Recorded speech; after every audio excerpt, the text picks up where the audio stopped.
우리나라 정치가 가져야 될 이 세상의 모든 품위를 아예 갖고 있지 않은 자예요. 근데 이미 많이 맞은 얼굴이던데. 누가 때린 거예요?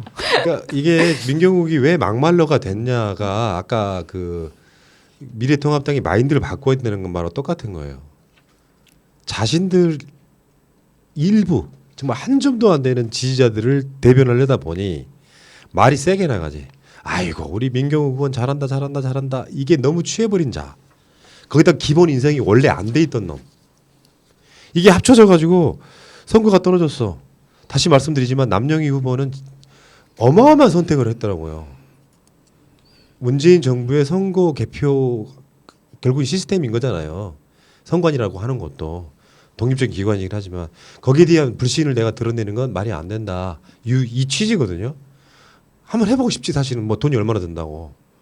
그런 경우도 있는데 민경욱은 지금 가세연 나가서 그 후원금 못 쓴다고 하니까 지가 또 별도로 돈을 모으고 이게 보통 일은 아닌 것 같고요. 미래통합당이 혁신이 안 될 수밖에 없는 단적인 사례를 보여주는 케이스예요. 그러니까 민경훈 그가 그 국회에서 했던 그 이외의 발언들도 기억해야 되지만 저는 늘 민경훈 그러면 그 강조하고 싶은 게 그 미국 대사관 관저에 늘 초대받아서 정보를 제공했던 자입니다. 저는 그 하나로서 이 사람을 규정할 수 있다. 그래서 그걸 마치 자랑스럽게 근데 그 사람이 예를 들어서 정치인으로서 미국 대사관저에 갔다? 그럼 저는 이해를 해요. 왜냐면은 노회찬 대표도 실은 그 미국 대사관저에 가서 식사를 했거든요. 그거는 미국에게 우리의 요구사항을 전달하는 방법으로 갈 수도 있는 겁니다. 하지만 반대로 이 사람은 이제 그 앵커 때 실은 기자들이 받는 정보가 있거든요. 언론에 그 발표되지 않는 그치. 릴리스가 되지 않는 그런 정보를 하나하나 제공하러 간 겁니다. 실은. 그래서 언제든지 이 사람은 출세지향적인 그 곳이 있다면 자기가 출세에 도움이 되는 곳이 있다면 그쪽으로 향할 사람이거든요. 이게 정보 팔아먹어서 돈 벌었다는 썰도 있고 그 저 주식 그게 그러니까 일종의 비밀 정보 하나 갖고 주식 샀다가 그게 나중에 문제가 되기도 했고 이런 거잖아요. 지금 이 사람 재산이요 32억이에요. 그 32억인데 지난번 그 재산 신고 때는 20억 6천이었거든요. 야 그러면 12억이 어떻게 불었냐? 4년 만에. 헐. 빵 사 먹었습니다. 강남 아파트 두 채 가격 두 채 있고요. 아파트 값이 올라서 오른 걸까요? 아니면은 뭐 갖고 있던 주식이 오른 걸까요? 많이 있네요. 그리고 야, 그때 진짜로? 우리 4년 만에 12억? 네 그런 이야기 했었잖아요. 서초동 우리 집회할 때 그때 민경욱 아파트가 거기 있어가지고 시끄러워서 막 이런 이야기 있었죠. 네. 이러면 웃긴다. 자기 재산이 32억이나 되는데 5천만 원을 5천만 원 좀 모아달라고. 사실 우리 같은 사람도 잘 못하는 짓이잖아요. 뭐냐면 솔직히 말씀드리면은 후원금 모금하는 게 되게 민망해요. 돈 좀 주세요 하는 말이 그냥 그래서 우리가 하는 말이 그런 거 아닙니까? 우리는 광고로 유지할 테니까 여러분 잘 많이나 봐주시라고. 우리도 잘 못하는 짓이에요 이게. 이게 노골적으로 32억이나 갖고 있는 자가 내가 선거 재개표해야 되니까 5천만 원만 모아주세요 하는 게 정상이에요? 그것도 이미 가세현한테 쐈어. 그 자기 지지자들이 가세현한테 쐈다고 재검표해보라고. 미친놈 아니에요 얘는 진짜? 이거 보면 아마 이런 사람들의 특징은 자기 돈을 쓰는데 전혀 그 써본 경험이 없는 거죠. 그러니까 모든 비용은 다 공적 처리하는. 그러니까 국회의원 때는 당연히 그랬을 거고요. 그 전에 아마 언론사 간부 그다음에 청와대에 있으면서도 아마 모든 비용을 뭐 법인카드 등등으로 썼을 겁니다. 그러니까 그 습관이 나온 거죠. 지금 본인의 당락이 그 달려 있는데 본인이 재검표까지 하겠다고 하면서 이걸 공적인 돈으로 하겠다? 평소에 태도가 나온 겁니다. 이건. 진짜 웃기는 자고 지금 그쪽에서 제기하고 있는 부정선거 의혹이라는 게요. 사실은 부정선거 의혹도 합리성이 있어야 되잖아. 이거 진짜 이상한데 인과관계가 있어야 되잖아요. 지금 저쪽에 제기하고 있는 그 모든 부정선거 의혹은 인과관계가 없어요. 예전에 박근혜 그 18대 대선 때 의혹은 상당히 합리적인 부분이 있거든요.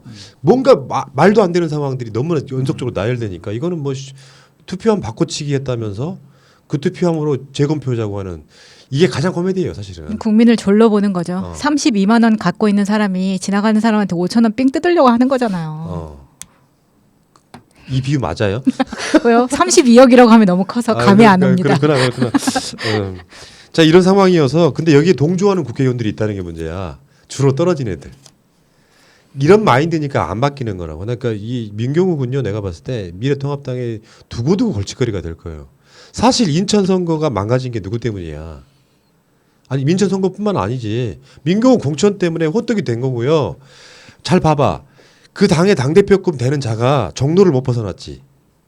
그게 이낙연 때문이 아니라 뭔가 그 당 전체적으로 도움이 안 되는 애야.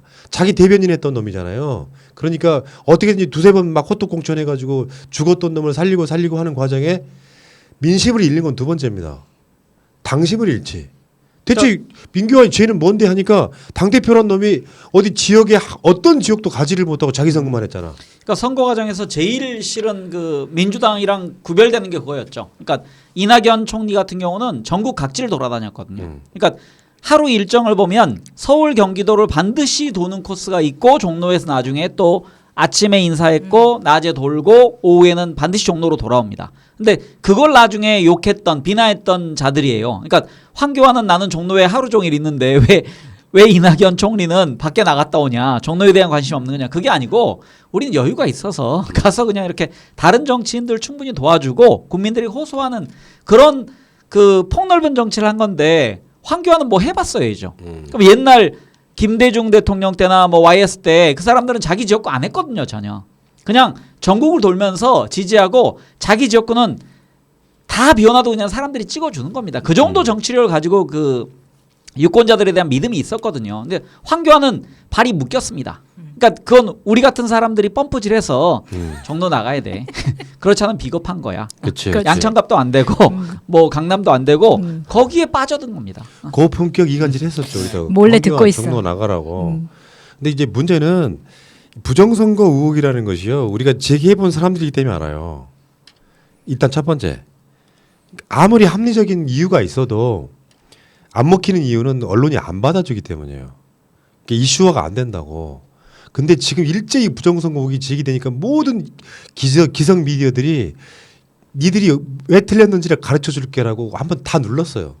이건 이슈화가 안 되는 거예요. 그러니까 과몰입이죠. 그것도 한번 꽂히니까 뭔가 되게 이상하다고 느끼는 거예요. 확신도 없고 명분도 없는 상태에서 이거를 계속 이슈를 전환시키는데 그 현직 국회의원 같은 경우는요. 이게 일종의 도박이 돼버리거든요. 설사 재검표를 했다고 쳐봐요. 별 의미 없이 재검표 결과물이 나오죠. 그때부터는 개 쪽을 쓰는 거고 그 이전에 이미 재검표에 찬성하지 않는 대다수 국민들은 어떻게 생각하냐면 그냥 졌다고 인정해라 이 새끼들아 이런 느낌 되는 거예요. 근데 졌다고 인정하지 않으려고 보니까 더군다나 자기 검표가 이상하다고 이렇게 나서기 시작하면은 그 자체가 미래통합당 전체로 인식돼 버립니다. 선거에 지고도 승복하지 그렇죠. 않는 놈들이 네. 돼버린다고. 그러니까 지금 공천으로 한번 말아먹은 민경욱이가 미래통합당을 한 번도 말아먹고 있는 거예요. 그러니까 민의를 의심하고 자기 당에 대한 정당의 국민들의 심판을 왜곡하는 그리고 그 검표 관련돼서 아까 그 뉴스에 나오던데요. 그 문학진이라고 있었습니다. 경기도 광주 한겨레 신문 세 표? 기자하다가 우리 인터뷰해 본 적 차이. 있어. 네. 예전에 몇 년 전에. 그다음에 그 양반. 재검표 해보니 2표로 2표가 됐다. 1표 줄었습니다. 아. 근데 그래서 내가 더 잠이 안 오더라. 안타깝다. 근데 그런 것처럼 일단 그 예를 들어서 검표를 자기 측 참관인이 있었잖아요. 그 상황이면 이거 인정해야지. 그래서 남영희 후보의 스탠스가 정치적으로 좋은 겁니다. 그러니까 국민들에게 좋은 이미지를 심어준 거예요. 근데 민경욱을 누가 이제 거기서 신뢰하겠습니까? 그 민주적 제도, 그다음에 우리처럼 선진화된 그 검표 과정에 불복종한 사람 항상 이런 식으로 떼쓰기를 할 거거든요. 그러니까 만약에 네. 우리가 정권을 안 갖고 있는 상태에서 박근혜 정권에서 총선이 이루어졌는데 민주당 국회의원이 이거 부정선거다 하고 나서는 상황인데 명분도 없고 확실한 증거도 없어요. 도그 난리 나겠죠. 그러면 개난이 났겠지. 아니, 언론 환경을 확실히 개난이. 바꿔야 돼. 그러니까 민경욱이나 뭐 그쪽에 제기하고 있는 그런 의혹들이 각종 기성 언론들이 다 깠어요. 채널마다 할 것 없이 다 말도 안 되는 소리라고 깠는데 아직 정신 못 차리고 있다는 게 참 반가운 일이고요. 땡큐 민경욱 이 새끼야. 여기까지.